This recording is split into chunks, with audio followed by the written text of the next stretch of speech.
Nasa 10,000 pisong tulong pinansyal sana sa mga benepisyaryo na Assistance to Individuals in Crisis Situations o AICS, malaki ang natatapyas dahil umano sa kickback na hinihingi ng ilang opisyal sa Iloilo City. Sinampahan ng DSWD ng mga reklamo sa Ombudsman ang 14 na opisyal ng barangay sa Iloilo City. Itinanggi ng 2 sa mga opisyal ang paratang. May unang balita si Salima Refran. Dala ang bulto-bultong dokumento. Nagtungo si DSWD Secretary Rex Gatchalian sa Office of the Ombudsman. Pinangunahan niya ang paghahain ng DSWD ng mga reklamong graft, grave misconduct at abuse of authority laban sa 14 na mga kapitan, kagawad at iba pang opisyal at kawani sa mga distrito ng Haro at Arevalo sa Iloilo City.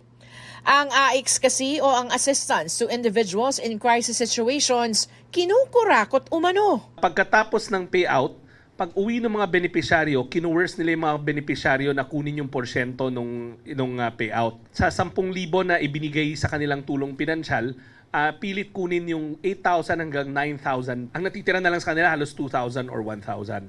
This is something that we will take very seriously, no? Dahil itong ayuda, assistance that are supposed to reach the people who need it the most, kinakaltasan ng mga tao na hindi naman karapat-dapat kumuha ng porsyento. 16 na barangay raw sa Iloilo City ang sangkot dito. Ang mga biktima, mga may sakit o namatayan na nangihingi ng medical o burial assistance. Tinatakot pa umano silang tatanggalin sa listahan kung hindi magbibigay sa mga taga-barangay. Kalat-kalat yung barangay, 16. Hindi siya nangyari sa isang lugar lang. So obviously merong parang concerted modus operandi. Pati yung halaga na hinihingi kasi may pattern, 8 to 9,000. Natatakot sila kasi minsan may misrepresentation na kapag hindi ka nagbigay ngayon, hindi ka na namin lalagay sa listahan. Pero ang sagot namin, hindi naman sila ang gumagawa ng listahan. Hinihingi rin ng DSWD na isailalim sa preventive suspension ng lahat ng kanilang inireklamo.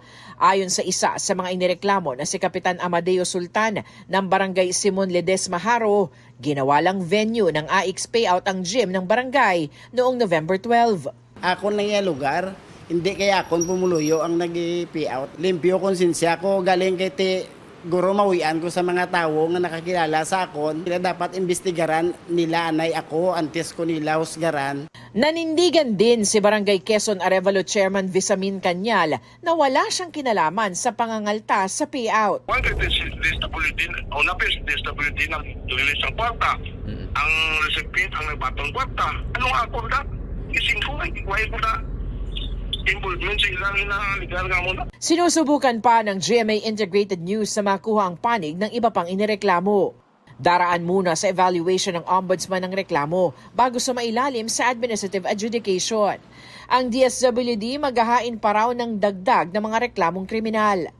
Umaasa ang ilang nagrereklamo na makukulong at matatanggal sa pwesto ang mga respondent. Hindi na lang pasalito ng inimo, sorry. Mataway pagtugan na kwarta. Ito ang unang balita sa Salima Refran para sa GMA Integrated News.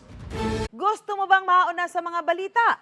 Mag-subscribe na sa GMA Integrated News sa YouTube at tumutok sa unang balita.